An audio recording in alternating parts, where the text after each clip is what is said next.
She wasn't supposed to win that case. Those words, spoken quietly by Senior U.S. District Judge Paul L. Friedman at the American Bar Association conference, silenced the packed ballroom of 500 legal professionals. The 79-year-old Reagan appointee, known for his measured speech and judicial restraint, had just been asked about Congresswoman Jasmine Crockett's rise from trial attorney to national legislator. For a moment, Judge Friedman looked down at the table, seemingly collecting his thoughts. The audience leaned forward, sensing something unexpected was coming. When he looked up, his eyes were filled with an emotion few had ever seen from the typically stoic federal judge. 15 years ago, a young attorney named Jasmine Crockett stood in my courtroom with a case no one thought she could win. Friedman continued, his voice growing stronger. What happened next changed how I view mentorship in the legal profession forever. Judge Friedman reached for a folder beside him, one he'd apparently brought specifically for this moment. As he opened it, the room fell completely silent. Inside was a document no one in the audience had ever seen, but one that would transform how the legal community viewed both the renowned federal judge and the freshman Congresswoman. I've waited 15 years to share this story, Friedman said, holding up the yellowed paper, and what happened after that case reveals something about our profession that every attorney in America needs to hear. Before we reveal what was in that document and the extraordinary mentorship story that's now captivating the legal world, take a moment to subscribe to our channel. We bring you the powerful behind-the-scenes moments that show how America's most influential figures were shaped by unexpected mentors. The American Bar Association's annual conference had brought together legal luminaries from across the nation. This year's theme, Mentorship and the Future of the Profession, had drawn record attendance with particular interest in the judicial panel featuring senior federal judges discussing their experiences mentoring young attorneys. Judge Paul L. Friedman brought unparalleled credentials to the conversation.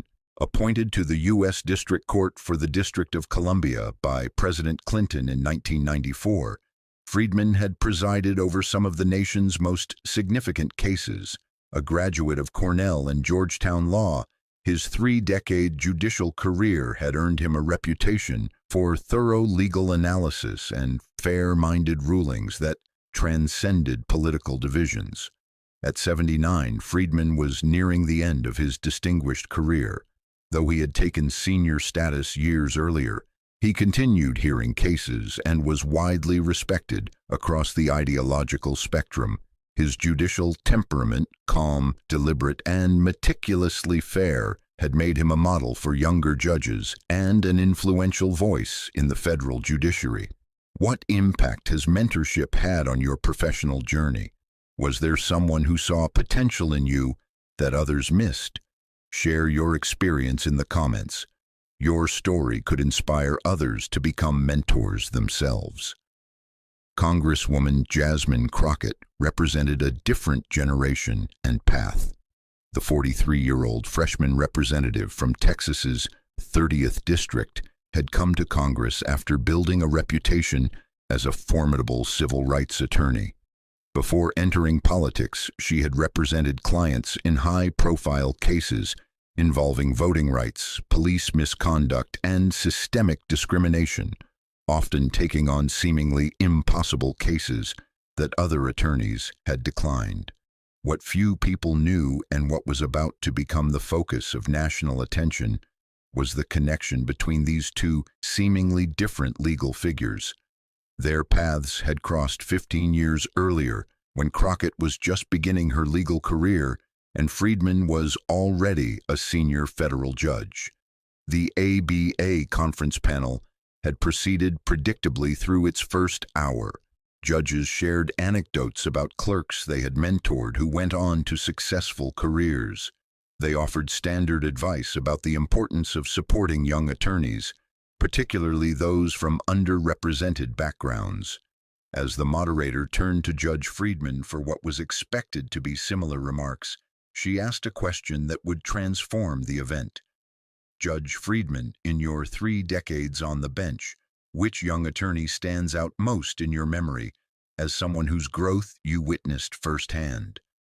The question seemed straightforward, but something in Friedman's expression changed. The audience, expecting another gentle anecdote about a successful former clerk, instead witnessed the beginning of a story that would soon captivate the legal profession and, beyond. She wasn't supposed to win that case, Friedman began, his voice carrying an unusual emotional weight. The unexpected opening immediately captured the audience's attention. This wasn't going to be a standard mentorship anecdote. As Judge Friedman prepared to tell his story, no one in the room, not even the event organizers, anticipated how his words would resonate far beyond the confines of the conference, or how the document he was about to share would transform the national conversation about mentorship, opportunity, and who belongs in America's most influential institutions.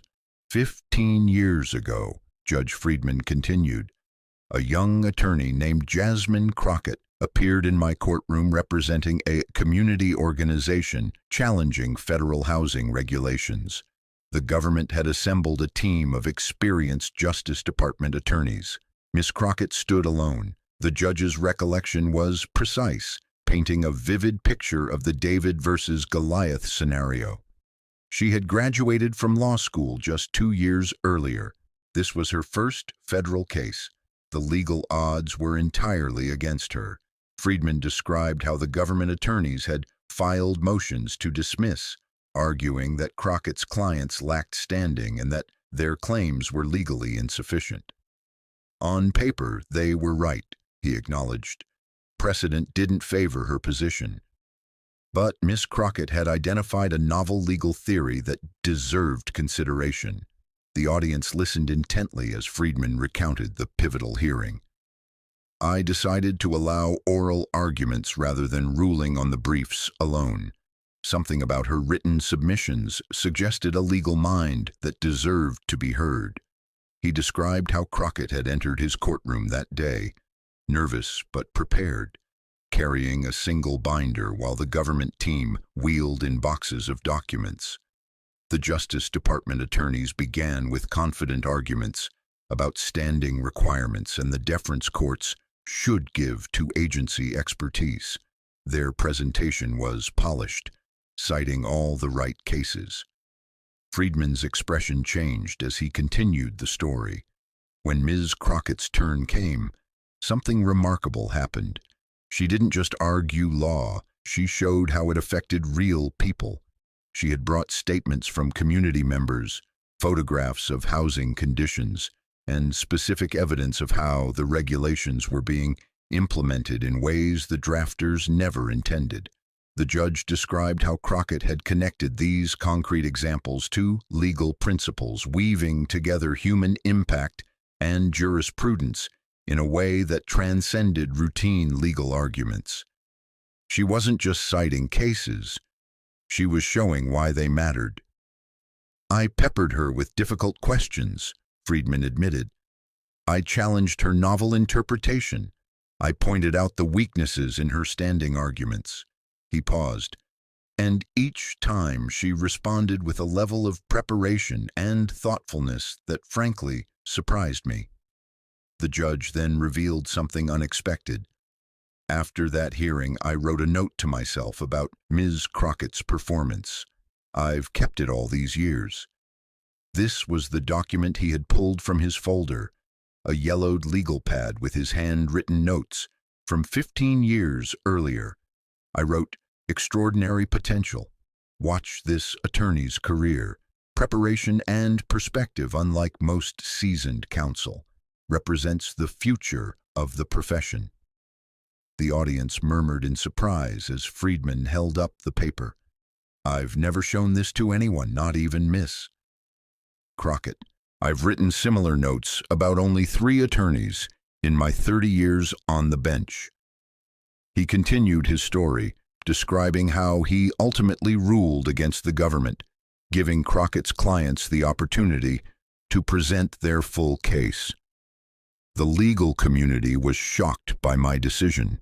Several colleagues questioned it. Law journals published critical commentaries suggesting I had bent legal standards. Friedman's voice grew more reflective. 6 months later, the case settled. The federal agency revised its regulations in ways that addressed the community's core concerns. It was a victory few had thought possible, achieved by an attorney most had underestimated. The judge then revealed something that shifted the story from interesting to extraordinary. After the settlement, I did something I've rarely done. I asked Miss Crockett to meet privately in my chambers. He described how he had shared candid feedback about her performance, offering specific advice about how she might strengthen future arguments. I told her that she had a rare combination of legal intellect and human understanding, and that she should never let anyone convince her to sacrifice either in the name of professional advancement. Friedman explained how this conversation had evolved into an informal mentorship. Over the next decade, Ms. Crockett would occasionally email me drafts of important briefs or ask for guidance on navigating challenging legal situations. I would offer honest feedback, sometimes critical, always constructive. He revealed that they had maintained this private mentorship despite significant differences in their backgrounds and judicial philosophies. We disagreed on many legal and political questions, but we shared a fundamental belief that the law, at its best, should serve humanity rather than abstract principles alone. The judge then arrived at the most powerful part of his story. 3 years ago, Ms. Crockett told me she was considering running for public office. She worried it might mean leaving behind her legal career and the impact she was making in courtrooms. Friedman described their conversation. I reminded her that the law takes many forms, that legislators shape justice as surely as litigators and judges. I told her that her unique perspective, seeing both legal principles and human realities, was precisely what our legislative bodies needed. He paused, his voice growing quieter. Last year, when Congresswoman Crockett took her oath of office, she sent me a handwritten note. He pulled another document from his folder, a card with Crockett's distinctive handwriting. It read, "Judge Friedman, when everyone else saw a young attorney who didn't belong in federal court, you saw potential worth nurturing. Your mentorship changed the trajectory of my career, and through that, the lives of countless people I've been able to help. Today's achievement belongs partly to you." The ballroom had fallen completely silent. This candid revelation from a federal judge, particularly one with Friedman's reputation for restraint, was unprecedented. The story transcended typical mentorship anecdotes, revealing how unexpected connections across generations, backgrounds, and perspectives can profoundly shape both individuals and institutions. Friedman concluded with words that would soon be quoted in law schools nationwide. Mentorship isn't about creating replicas of ourselves. It's about recognizing unique potential that others might miss and helping it flourish in its own way. Miss Crockett didn't need me to teach her law. She needed someone to tell her that her different perspective wasn't a weakness but a strength our profession desperately needed. The judge looked up from his notes, speaking now with quiet intensity. True mentorship requires humility, the recognition that sometimes the most valuable voices are the ones least like our own. I didn't make Congresswoman Crockett's career. I simply refused to let our profession lose her unique voice. As Judge Friedman finished speaking, the audience remained silent for a moment, absorbing the power of what they had just heard. Then, spontaneously, they rose in a standing ovation, not just for the judge's candor, but for the vision of mentorship he had articulated. What had begun as a routine panel had transformed into something far more significant, a moment of profound honesty about power, opportunity, and responsibility in the legal profession. And as attendees reached for their phones to share what they had witnessed, no one realized how quickly this unexpected revelation would spread beyond the conference walls. The impact of Judge Friedman's revelation was immediate and far-reaching. Even before the panel concluded, attendees were sharing his story on social media. Within hours, the hashtag Friedman Crockett Mentorship was trending nationwide, with lawyers, judges, and legal educators highlighting different aspects of the unexpected connection. What made the story particularly powerful was its authenticity. This wasn't a carefully crafted narrative for public consumption.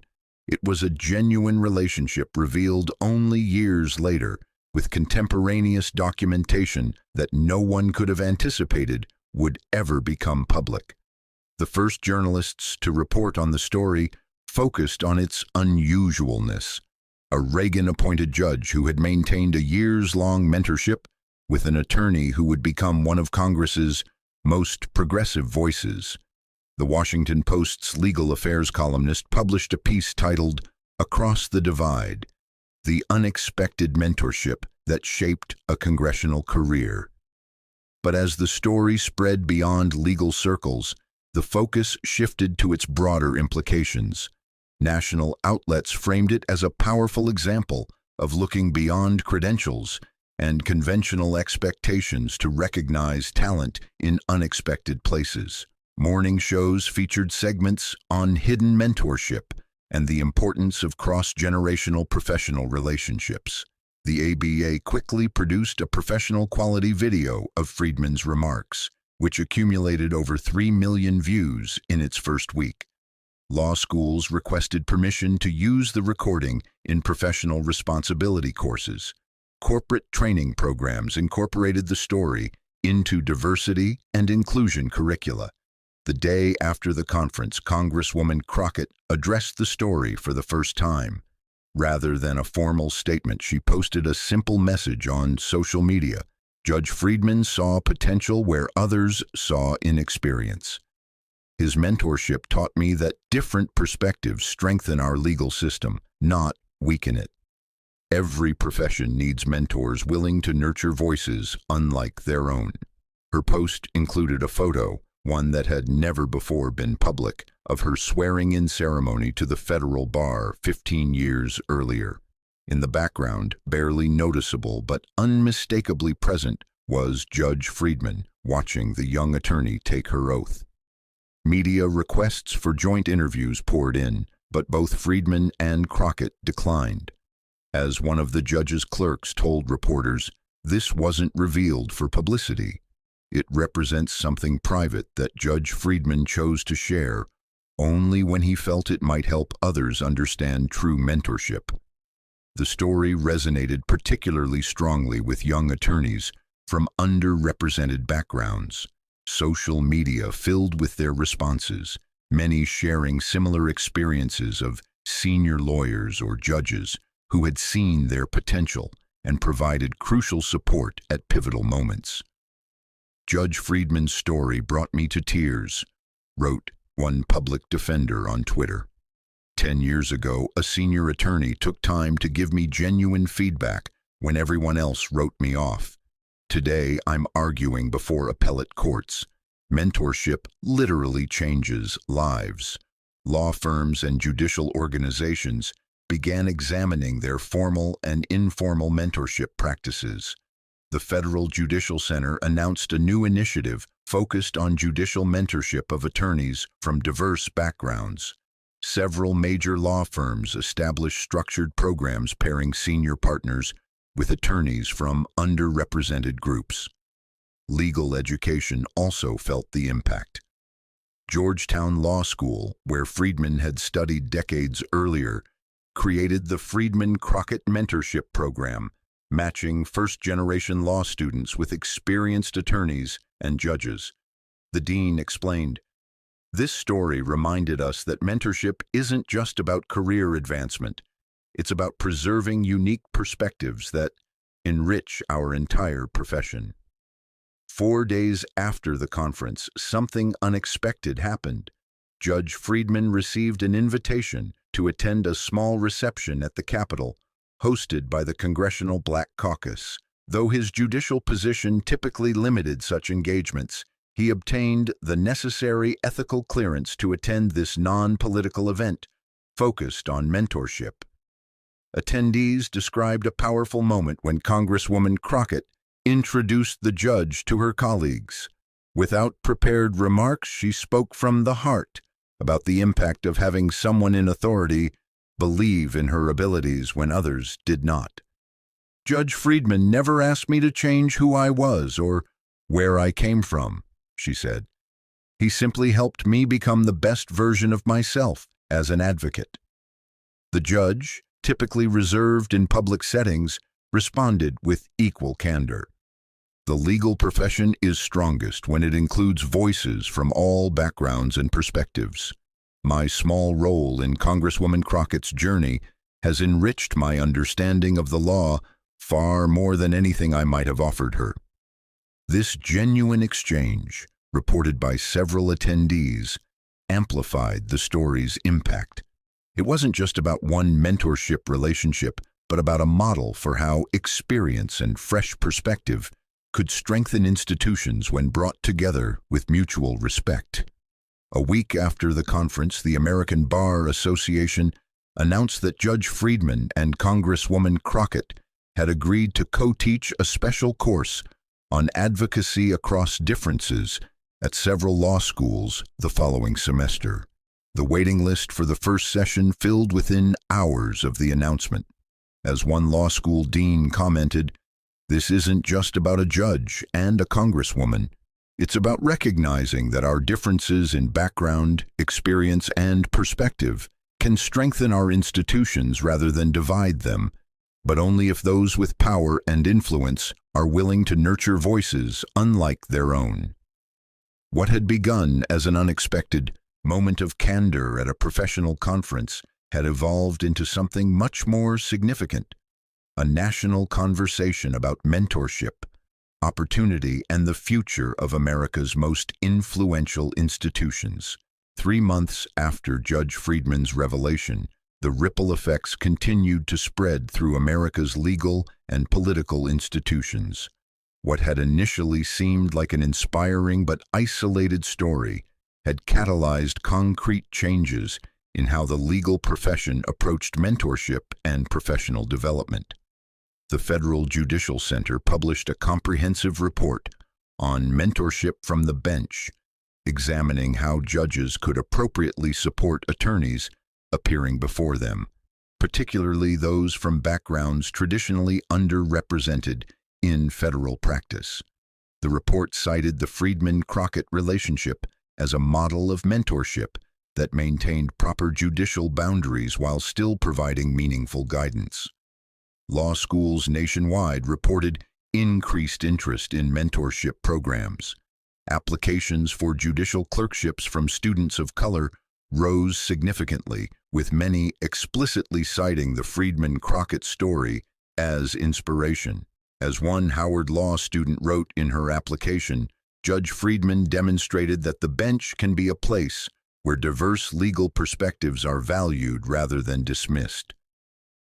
The American Bar Association established the annual Friedman-Crockett Mentorship Award, recognizing judges and senior attorneys who had demonstrated exceptional commitment to nurturing talent from underrepresented groups. Judge Friedman, in a characteristic display of humility, requested that his name be removed from the award, but the ABA respectfully declined his request. "This award isn't just about you, Judge Friedman," the ABA president explained.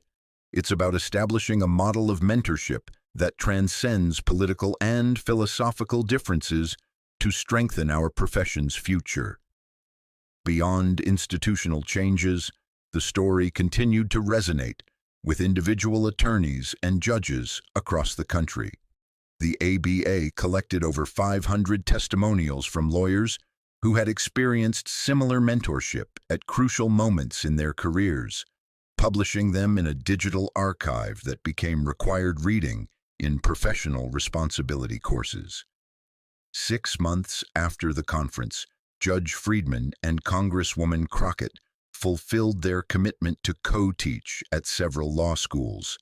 Their seminar, Advocacy Across Differences, brought together their distinct perspectives on legal reasoning, persuasive argument, and professional ethics. Students described the experience as transformative. Watching them disagree respectfully while still acknowledging each other's insights was like seeing a master class in professional dialogue. One Georgetown law student wrote in the school newspaper. They demonstrated that differing legal philosophies can coexist with mutual respect and even admiration. The course materials included redacted briefs from the original case where they had met, with both Friedman and Crockett providing annotations showing their thinking at the time. This unprecedented behind-the-scenes look at both advocacy and judicial decision-making became a valuable resource for legal education nationwide. Perhaps the most significant impact came through the personal stories that continued to emerge. Senior attorneys and judges began sharing their own experiences of being mentored or mentoring others across differences of background, ideology, and perspective. A Fifth Circuit judge known for his conservative jurisprudence revealed how a liberal professor had provided crucial support early in his career. A progressive state Supreme Court justice described how a mentor with different political views had helped her develop arguments that could persuade those who didn't share her perspective. These stories collectively painted a picture of the legal profession at its best, a community where differences of opinion could coexist with shared commitment to legal excellence and professional development. 1 year after the conference, the Friedman-Crockett story received perhaps its most meaningful recognition. The Administrative Office of the U.S. Courts announced a formal judicial mentorship initiative, creating structured opportunities for federal judges to support attorneys from diverse backgrounds while maintaining appropriate judicial boundaries. At the program's launch event, Chief Justice John Roberts acknowledged the inspiration behind the initiative. The relationship between Judge Friedman and Congresswoman Crockett reminds us that mentorship strengthens not just individual careers, but our entire system of justice. When judges recognize potential in unexpected places, our courts better fulfill their promise of equal justice under law. Congresswoman Crockett, speaking at the same event, offered a perspective that captured why the story had resonated so deeply. Mentorship isn't charity, she emphasized. It's recognizing that talent comes in many forms and that our institutions are stronger when they include diverse perspectives. Judge Friedman didn't lower standards to include me. He simply recognized that standard credentials aren't the only measure of potential. For Judge Friedman himself, now 80 years old and considering full retirement, the unexpected attention to his mentorship had prompted reflection on his judicial legacy. In a rare interview with the American Lawyer, he expressed surprise at how his impromptu conference remarks had sparked such widespread response. I shared that story simply because it exemplified what true mentorship means to me, he explained. I never anticipated it would resonate so broadly, but perhaps that speaks to how hungry our profession is for examples of connection across our differences. When asked what he hoped his legacy would be, Friedman's answer was characteristically thoughtful. Judges are typically remembered for their major rulings, and I've certainly had my share. But if part of my legacy includes encouraging the profession to look for talent in places it might otherwise overlook, well, that's a legacy I'd be proud to claim. The interviewer's final question was simple. What would you say to judges or senior attorneys hesitant to mentor individuals different from themselves? Friedman's response encapsulated the wisdom that had made His original conference remarks so powerful. The law evolves through the inclusion of new perspectives, not their exclusion. Those who mentor only people who think like them, look like them, or share their background aren't preserving the profession. They're limiting its future. True mentorship requires recognizing that our differences strengthen the law rather than weaken it. As the interview concluded, Friedman shared one final reflection that would be quoted in law school orientation programs nationwide. In 30 years on the bench, I've learned that legal brilliance comes in many forms, from many backgrounds and through many different paths. The greatest service we can provide our profession is not just sharing our own knowledge, but ensuring that voices unlike our own can also be heard. 2 years after that unexpected moment of candor at an ordinary professional conference, the impact of the Friedman Crockett story continued to grow. What had begun as a personal anecdote had evolved into something much more significant, a model for how America's institutions might bridge their deepest divisions through genuine mentorship and respect for difference. And for countless young attorneys watching from the beginning of their careers, it offered something even more valuable: hope that their unique perspectives might find not just tolerance but active support from those with the power to shape the profession's future. If this story of unexpected mentorship and its transformative impact inspired you, don't forget to subscribe to our channel and hit the notification bell. We bring you the powerful stories of how America's most influential figures were shaped by mentors who saw their potential. Share this video with someone who might need encouragement that their unique perspective matters, or with a potential mentor who could change someone's professional trajectory. The future of our institutions depends on connections across difference, and we'll keep bringing you the stories that show how it's done.